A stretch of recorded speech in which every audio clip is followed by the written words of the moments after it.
Okay, hello. Here we are in the middle of a forest. And what are we looking for here? Well, you'd be surprised.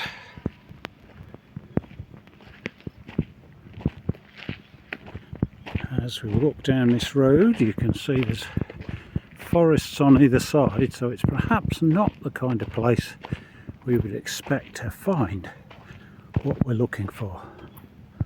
But here we go. Here we've got the Dywity airship base.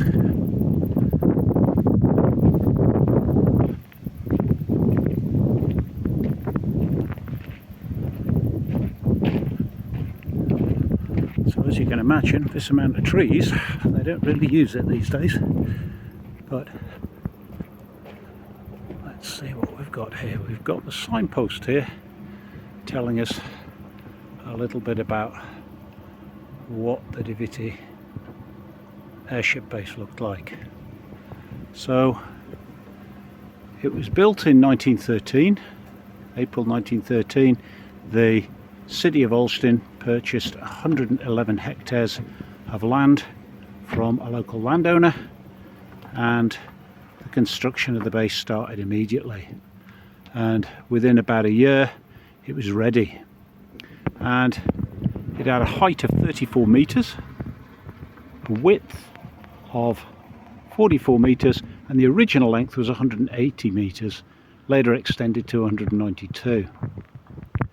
And there were tracks used to transport the airships, and these were placed on either side of the hall, both outside and inside. And at a safe distance from a hangar there were two manoeuvring yards, and the airships would take off from there, and then they would land there as well, so they could move them around. And each of the yards was about 500 meters in diameter, so they were dragged down, and they would dock with ropes and steel hoops placed in concrete blocks in the shunting yard. Originally there were 24 anchor points in Dywity, and they've found 4. So let's have a look what's up here. I don't think that sentry box is original. But... So I'm assuming the shed would probably start about roughly where we were standing there, and I'll tell you why in a moment. So if we walk up here,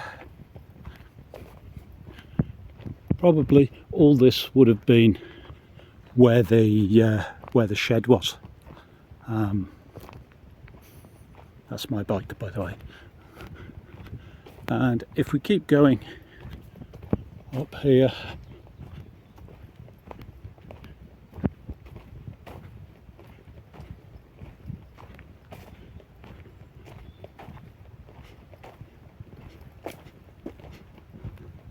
we can see this sign which says fragments of the rail line for the hangars, and you can see there one of the stones.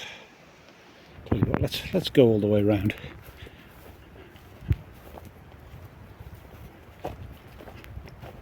Okay, so we can start there.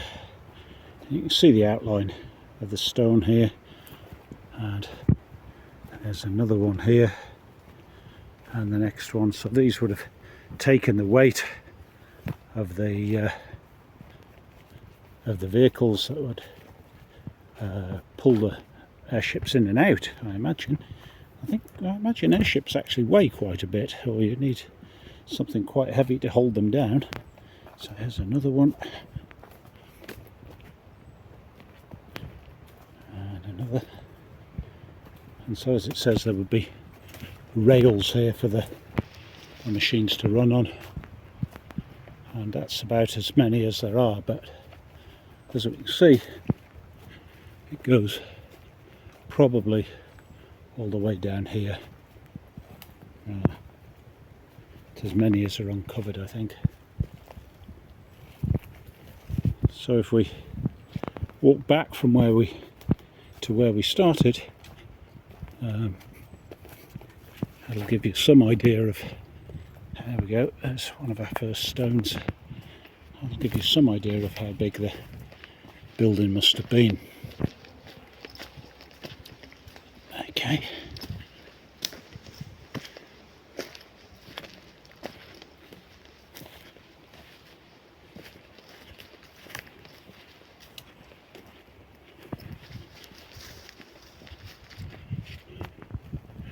Right, so if we go up here a bit, we can see this sign. This will show it being constructed, and as we say, it was constructed in 1913.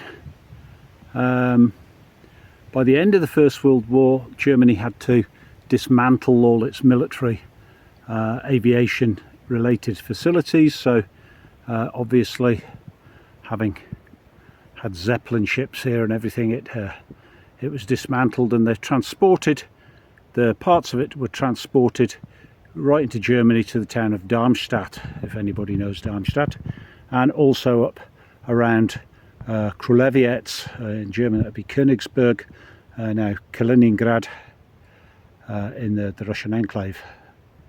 And parts of these components were used in Darmstadt to build two halls, as we can see there, and one of them remains to the present day, which was converted to a 4-storey car park.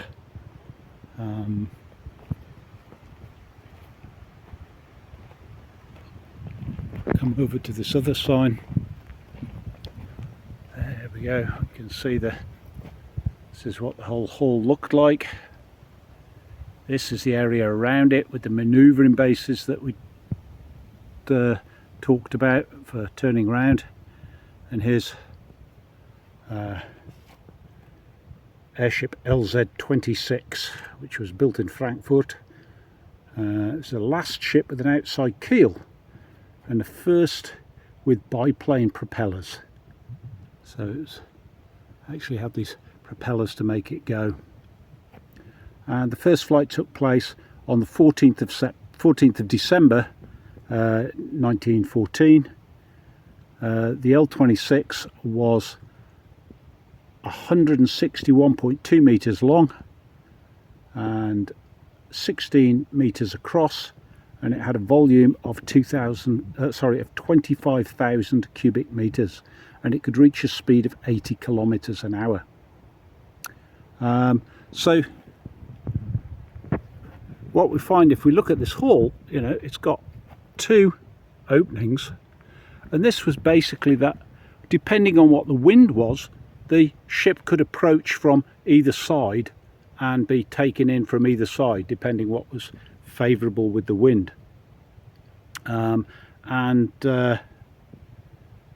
It was positioned northwest to southeast, and that was partly because of the wind conditions in the area. So that was for refueling.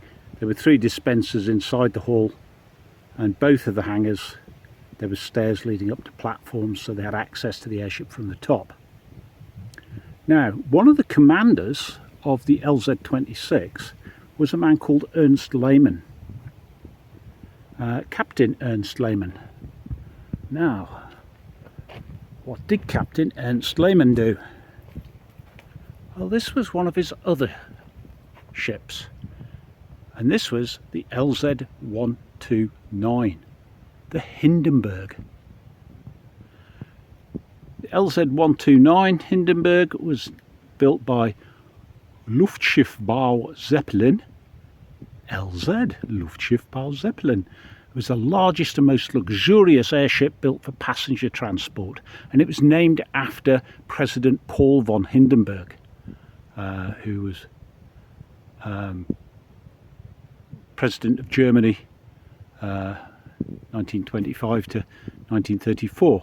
Interestingly enough, Hindenburg was buried not very far from here, about maybe about 30 miles, something like this, in the Tannenberg Memorial, but that's Tannenberg Mausoleum, but that's another story.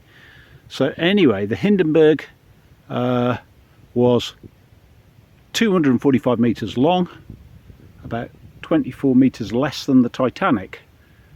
I wonder if that's a very good comparison. And 41 metres in diameter. It had 4 diesel Daimler Mercedes-Benz engines, a strength of 1,200 horsepower each, and it could get a top speed of 135 kilometres an hour. So that's what, 60, that's about 90 miles an hour, I think, something like that. No, 60, yeah, it's about 90 miles an hour, and it could carry 60 tons, and the deck took more than 130 people, and the passenger cabins were placed inside the hull. Its first test flight was in 1936, and it went from Germany, over Germany and East Prussia, which is the area we're in now, over the Atlantic, between Germany, the USA and Brazil. But on the 6th of May 1937, it flew to New York, 36 passengers and 61 crew members. After a 3-day flight from Frankfurt, it went to berth at Lakehurst, New Jersey, and it caught fire and it was destroyed by fire. 35 people were killed, including one of the captains, Ernst Lehmann, who had been the commander of the airship in Dywity in 1915. And this accident really put an end to the use of regular passenger services with airships. So here we can see the feet to secure the airships, and as they say, they've found 4 of them, but there used to be a lot more.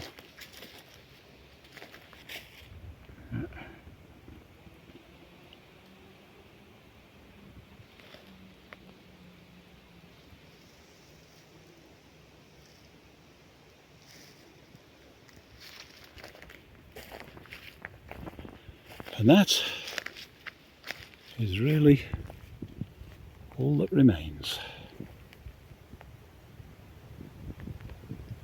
So if we go all the way down to here where we started, this will give us some idea of the length of the hall.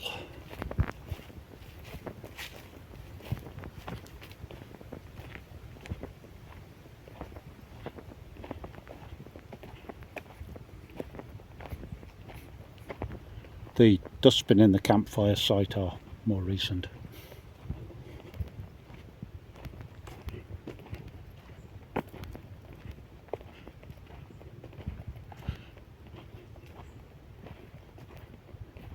This was, if you think it's overgrown now, this was fairly overgrown until a few years ago when the local government decided to clear and make it into a little place of interest. And another thing that reminds us of this is that the local housing estate, which was being built in the last few years, is called the airship estate, and some of the streets are named after famous people, including a famous Polish balloonist whose name I can't remember at the moment. So back onto the road, and I hope that's been of interest to you.